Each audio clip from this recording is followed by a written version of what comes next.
Bom, só uma coisa para tirar dúvida das pessoas que sempre me perguntam, às vezes sempre tenho que repetir, e essa é uma oportunidade que a gente tem, né? Como a gente já falou em outros podcasts, e eu repito aqui, né? Porque as pessoas não veem essa ligação, estranham essa ligação do franciscanismo com o espiritismo, né? De onde vem isso, não é? Como é que é? Eu sou um ex-frade, um ex-padre, mudei de... O que que é isso, né? Então eu tenho que explicar, né? Que eu sou só mais um louco no mundo que se dispôs a viver o franciscanismo de uma forma livre, costumo dizer, sempre repito, livre como os passarinhos de Deus, doido como Francisco, de não querer vínculo com nada, só viver a simplicidade na sua forma mais autêntica. É lógico que a gente. Hoje eu me identifico como espírita, porque foi dentro do espiritismo que eu encontrei todas as respostas que eu precisava, que antes eu não tinha. E essas respostas, essas questões veio de um vazio existencial que eu tinha, que eu não sabia o que era. E depois eu fui perceber que era justamente essa falta, se não falta do conhecimento, mas um conhecimento esquecido dentro de mim, né? Então, já em situações de regressão, eu pude me ver como franciscano, já na época de Francisco, era mais um daqueles frades naqueles capítulos, né, que me reunia com eles, não diretamente a ele. Tem um fato curioso que eu pouco falo sobre isso, mas eu tenho um espetáculo no teatro. Eu sou ator, tenho uma companhia de teatro chamada Cia Carcará Voador, de Santos. Embora isso aqui não seja uma vestimenta de um personagem. Mesmo porque eu até respeito o hábito que eu uso para o personagem, eu não uso ele na vida, não uso para nada. É sagrado do personagem. Inclusive foi um hábito que eu ganhei do Padre Fausto, italiano, que foi franciscano. É um hábito original da Ordem Franciscana da Itália. Então, não estou vestindo um personagem, não estou interpretando um personagem.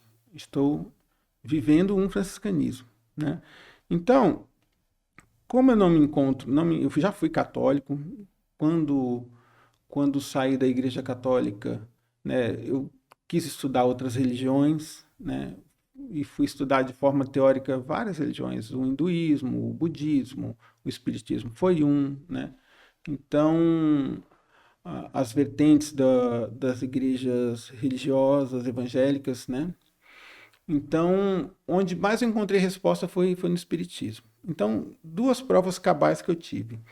A primeira foi numa turnê que a gente foi para o Rio Grande do Norte, e a gente foi com o espetáculo Teresa de Calcutá, que é a Cícera quem faz, não é nem eu.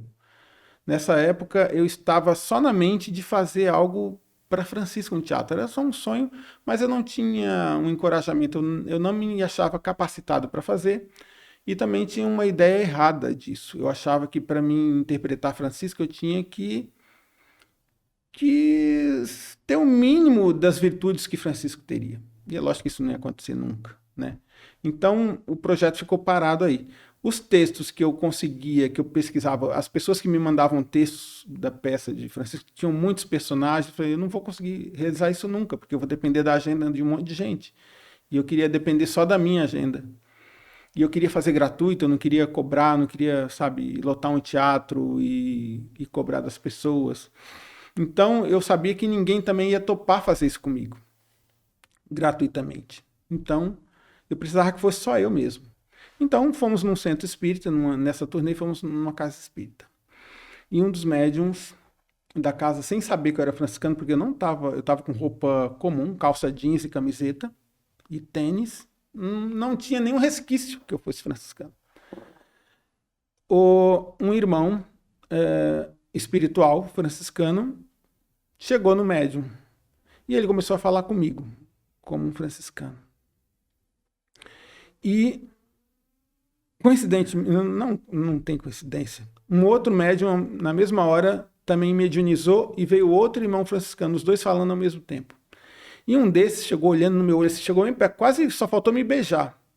Ele falou assim: o pai Francisco tem saudade de ti. Se você quer falar de Francisco, se você quer falar do pai Francisco, então dispa-se. Falou esse dispa-se com força, sabe? Dispa-se. Só que eu não entendi o que ele quis dizer com esse dispa-se. aquilo ficou martelando. Voltei para casa depois da turnê e aquilo na cabeça, esse dispa-se. Eu falei, será que é para me tirar a roupa que nem Francisco? Será que eu vou ficar nu? E aí depois eu caí em mim que esse dispa-se era justamente, enquanto eu não me despisse da minha autocrítica, né, de querer ser bom para fazer algo, né, eu não ia fazer nunca. E pelo contrário, a boa vontade que eu tivesse em realizar algo bom, algo nesse sentido, isso sim ia ser útil para a espiritualidade. A utilidade de você tomar atitude, não de ficar querendo ser bom para fazer o bem, não existe isso. Você tem que fazer um bem independente do que você seja, né? Então, quando eu me coloquei à disposição, o texto veio. E veio de quê? Foi uma forma quase mediúnica.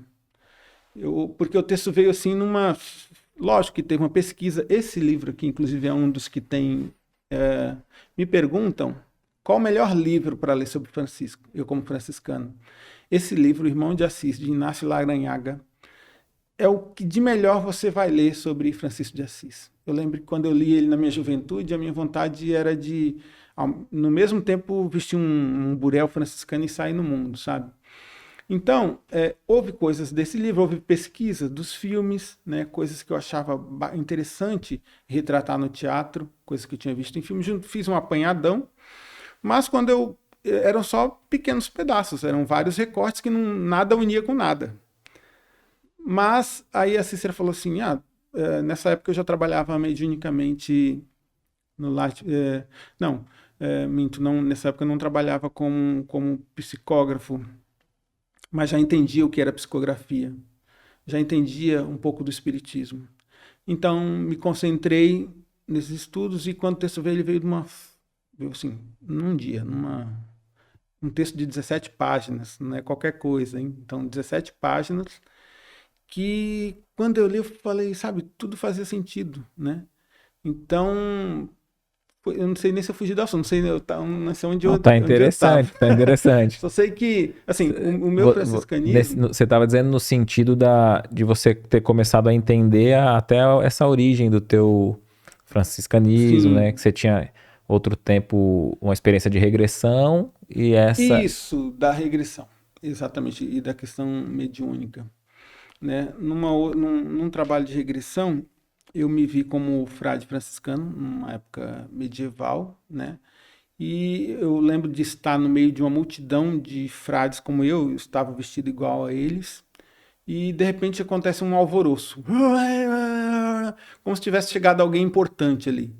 E eu não entendia, e aquela pessoa ia passando por entre nós.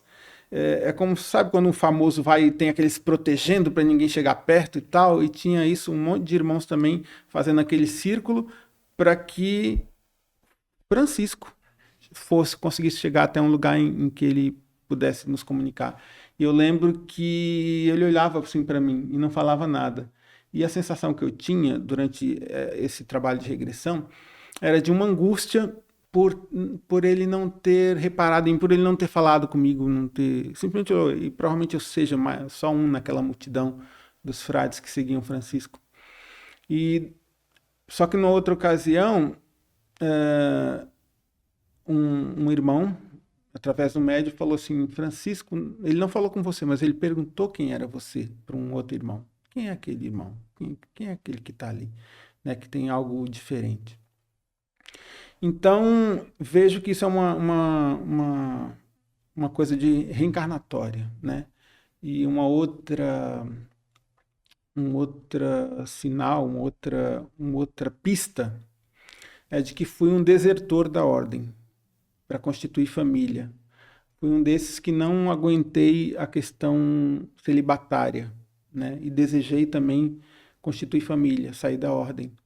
E talvez hoje eu vejo isso como uma resposta. O fato de eu vir hoje com uma família constituída, mas com o franciscanismo ainda dentro de mim, eu não consegui fugir do franciscanismo. O franciscanismo permanece em mim. Mesmo eu vindo numa encarnação onde eu sou pai de 2 filhas, Maria Eduarda e Maria Clara, tenho esposa, mas eu não consegui fugir do franciscanismo. O que você achou desse corte? Coloca aqui nos comentários a sua opinião sobre esse tema. Para ver o episódio completo, é só pesquisar Recomeçar podcast espírita. E caso tenha ficado alguma dúvida sobre a doutrina espírita, é perfeitamente normal. Procure ler as obras de Allan Kardec.